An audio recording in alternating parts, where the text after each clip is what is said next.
साथियों नमस्कार, कैसे हैं आप सब। उम्मीद है बहुत ही अच्छे होंगे और आपकी पढ़ाई भी बहुत अच्छी चल रही होगी। और यदि साथियों आप इस चैनल पर नए हैं और अभी तक आपने चैनल को सब्सक्राइब नहीं किया है तो कृपया चैनल को सब्सक्राइब कर लें और वीडियो को लाइक कर दें। साथियों आज पढ़ाई के क्रम में हम पढ़ने वाले हैं हिंदी का एक बहुत ही मुश्किल या फिर जटिल टॉपिक जिसका नाम है क्रिया। क्रिया जो कि हमें अक्सर ही ये कंफ्यूज करती है। क्रियाओं के इतने भेद लोग बताते हैं कि समझ में ही नहीं आता कि किसको हम कैसे समझें। तो यहाँ पे आज आपका सारा कन्फ्यूजन दूर होने वाला है। बहुत ही सरल शब्दों में हम इस क्रिया को आज पढ़ने वाले हैं। तो आइए शुरू करते हैं पढ़ना क्रिया को। तो सबसे पहले क्रिया का अर्थ। क्रिया का अर्थ क्या होता है कि देखिए लिखा हुआ है कि क्रिया का अर्थ है कार्य करना, अर्थात जिन शब्दों से किसी कार्य का करना या होना पाया जाता है उन्हें हम क्रियापद कहते हैं। दूसरे शब्दों में हम कह सकते हैं कि यदि किसी वाक्य में किसी कार्य का जो होना होता है, हर वाक्य में कोई ना कोई कार्य हो रहा होता है, तो उस कार्य को ही हम क्रिया कहते हैं। देखिए आगे लिखा हुआ है कि व्याकरण में कोई वाक्य क्रिया के बिना पूरा ही नहीं होता और साधारणतया किसी वाक्य में क्रिया अंत में ही मिलती है। क्रिया व्याकरण का एक विकारी शब्द माना जाता है और इसका रूप लिंग पुरुष व वचन के कारण बदलता रहता है। तो आपको ये पहले भी बताया है कि विकारी शब्द क्या होते हैं, कई बार बता चुके हैं कि विकारी शब्द वे जिनमें बदलाव संभव होता है। तो क्रिया भी हमारा कैसा शब्द है, ये भी हमारा एक विकारी शब्द है। आइए आगे चलते हैं। देखिए आगे लिखा हुआ है कि धातु। अब ये धातु क्या होता है। क्रिया तो हमने जान लिया कि किसी वाक्य में जो कार्य हो रहा होता है वह क्रिया कहलाता है। अब धातु क्या है, तो धातु लिखा हुआ है कि जिस मूल शब्द से क्रिया का निर्माण होता है, जिस मूल शब्द से क्रिया का निर्माण होता है उसे ही हम धातु कहते हैं। और धातु में क्या करते हैं कि धातु में ना प्रत्यय जोड़कर क्रिया का निर्माण होता है। क्या जोड़ते हैं हम कि धातु में यदि हम ना प्रत्यय जोड़ देते हैं तभी हमारी क्रिया का निर्माण होता है। अब आइए देखते हैं क्रिया के भेद। तो यहाँ पर देखिए आपको अध्ययन के सुविधा की दृष्टि से ये हमने क्रिया के भेद का एक चार्ट बना लिया है।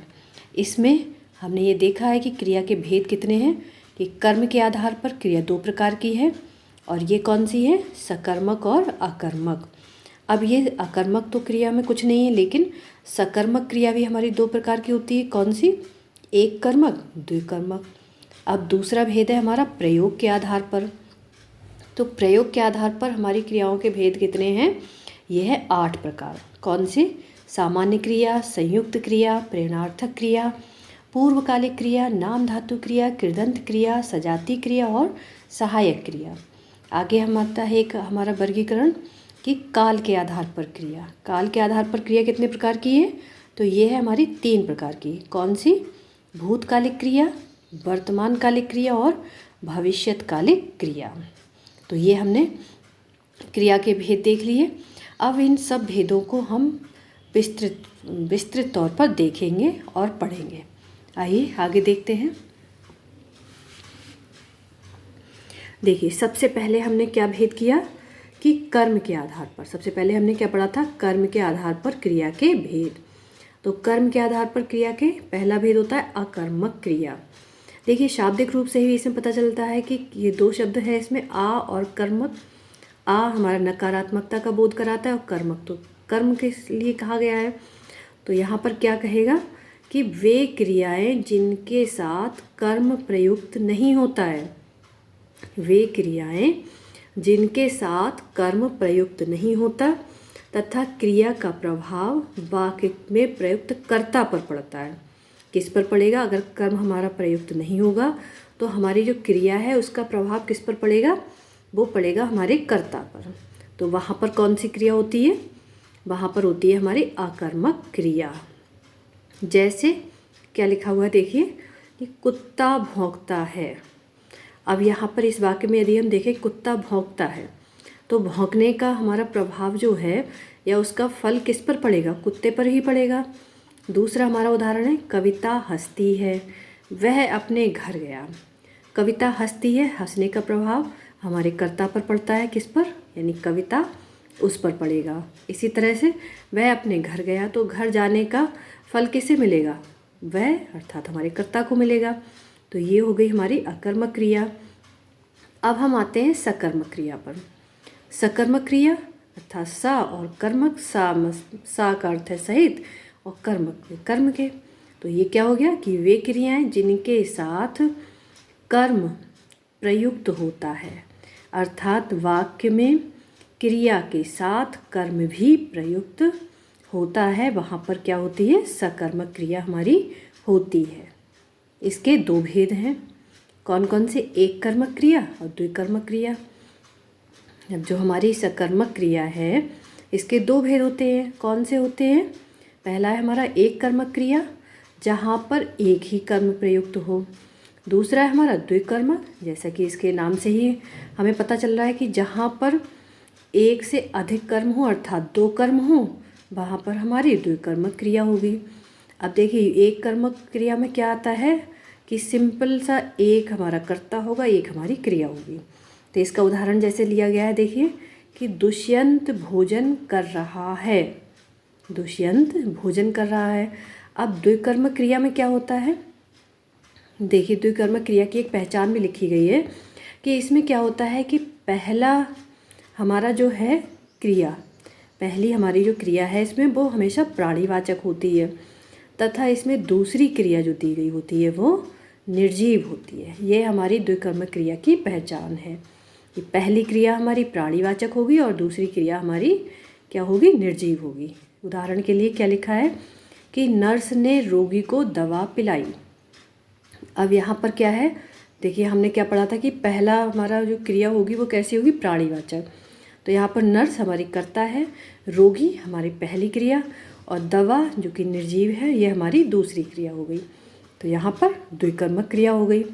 अब आता है कि श्याम अपने भाई के साथ टीवी देख रहा है। यहाँ पर भी वही है कि भाई हमारा कैसा हो गया, भाई के साथ श्याम टीवी देख रहा है, तो भाई हमारी हो गई पहली क्रिया और टीवी हमारी हो गई दूसरी क्रिया।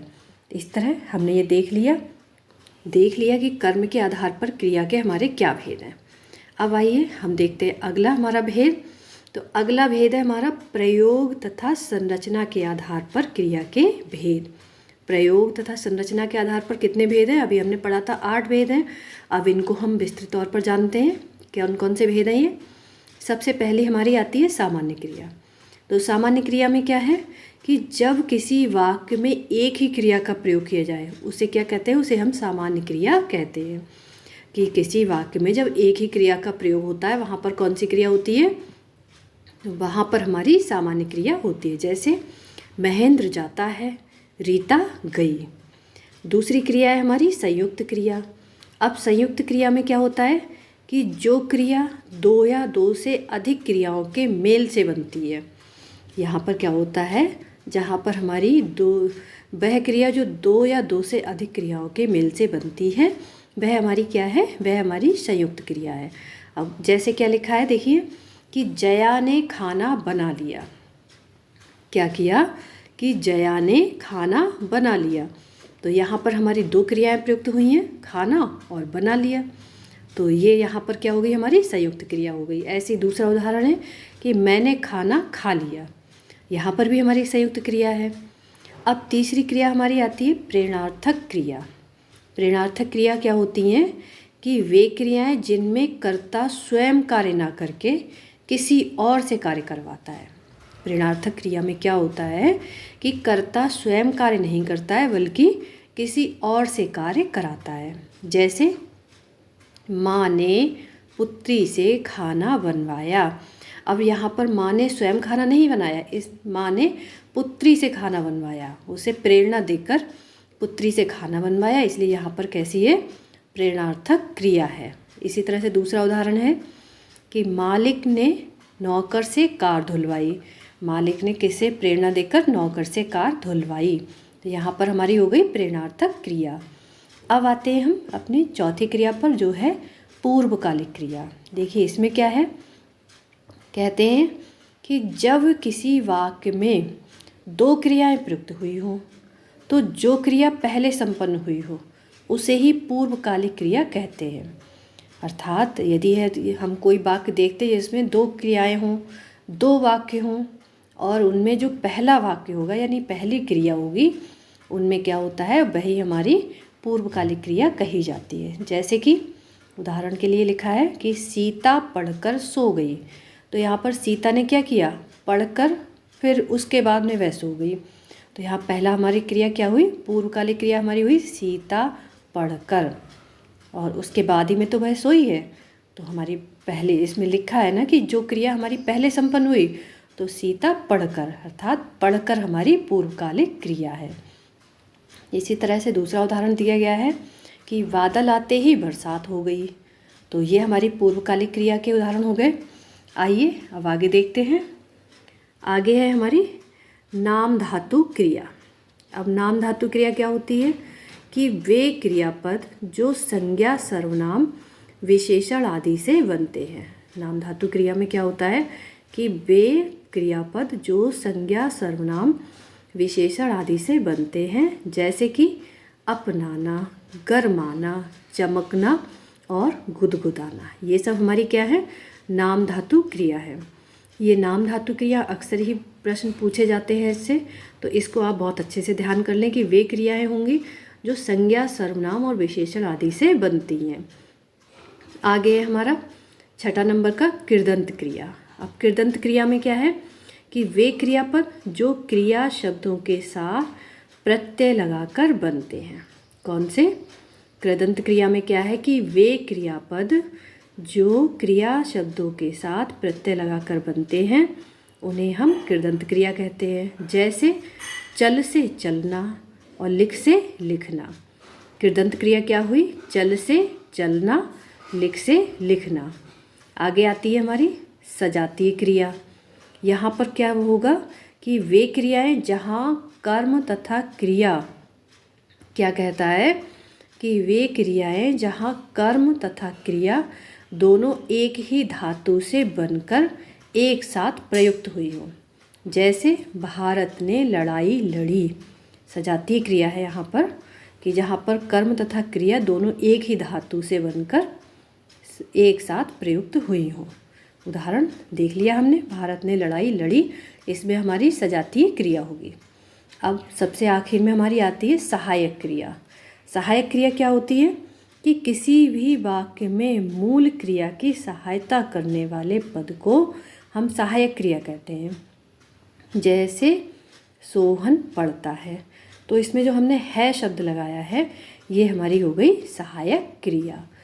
हम हर वाक्य में ये पढ़ते हैं कि बाद में हमारे है, था, इस तरह से शब्द लगे होते हैं, तो वो हमारे क्या होते हैं, हमारी सहायक क्रिया होती हैं। आइए आगे बढ़ते हैं।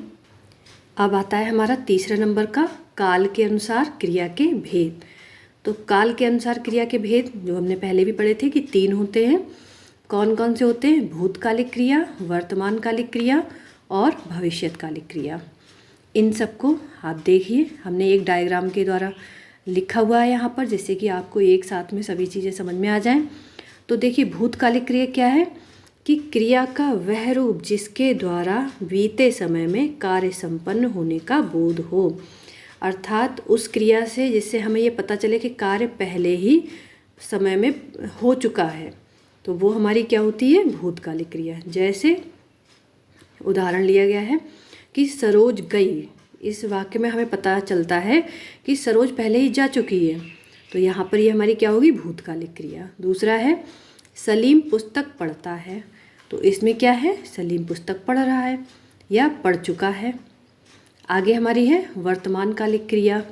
वर्तमानकालिक क्रिया में क्या है कि जब कार्य वर्तमान समय में संपन्न होने का बोध हो।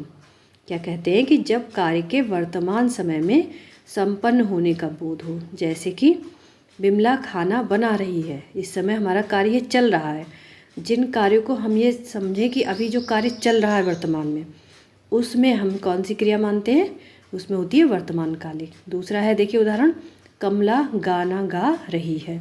इस समय भी कमला गाना गा रही है, तो यानी कि हमारा गाना गाने का कार्य जो है वो भी चल रहा है।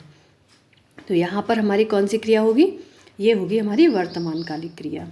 अब आती है तीसरी हमारी भविष्यकालिक क्रिया। इसमें क्या होता है कि क्रिया का वह रूप जब आने वाले समय में कार्य संपन्न होने का बोध हो। वह रूप जब कार्य का जो है आने वाले समय में संपन्न होने का बोध हो, तो वहाँ पर हमारी क्रिया कौन सी होती है? तो वहाँ पर हमारी होती है भविष्यकालिक क्रिया। जैसे नीलम जोधपुर जाएगी, इससे हमें ये पता चल रहा है कि नीलम जोधपुर अभी गई नहीं है, वह जोधपुर जाएगी, तो यानी कि आने वाले समय में वो जाने वाली है। तो यहाँ पर हमारी हो गई भविष्यकालिक क्रिया। इसी तरह दूसरा उदाहरण है कि अशोक पत्र लिखेगा, अभी उसने लिखा नहीं है, वो लिखेगा, तो यहाँ पर भी हमारी हो गई भविष्यकालिक क्रिया। तो साथियों, ये क्रिया के सारे रूप भेद हमने सब पढ़ लिए कि ये किस तरह से होते हैं, और आपने ये देखा कितनी आसान भाषा में हमने ये सब कुछ पढ़ लिया। और शायद इससे ज़्यादा आसान आपके लिए और नहीं हो सकता है कि जितना भी आसानी से हम समझा सकते थे आपको, वो हमने समझाया है। आगे का इसमें देखते हैं, और कृपया आपसे ये अनुरोध है कि वीडियो को पूरा देखा करें।